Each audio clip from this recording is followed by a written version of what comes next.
Merci Madame la Présidente. Bon, ce débat, nous l'avons eu déjà la semaine dernière lors de la commission montagne et c'est un rapport quand même, j'insiste là-dessus, qui est quand même assez risqué.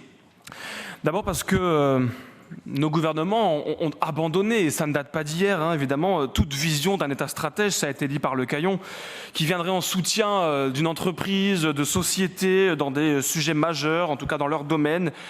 Et la collectivité telle que la région est bien forcée de prendre le relais et je dirais d'intégrer le capital de certaines sociétés afin d'être en mesure de pouvoir pas imposer, mais en tout cas défendre sa vision, et c'est ce que vous annoncez, et là-dessus, je vous rejoins.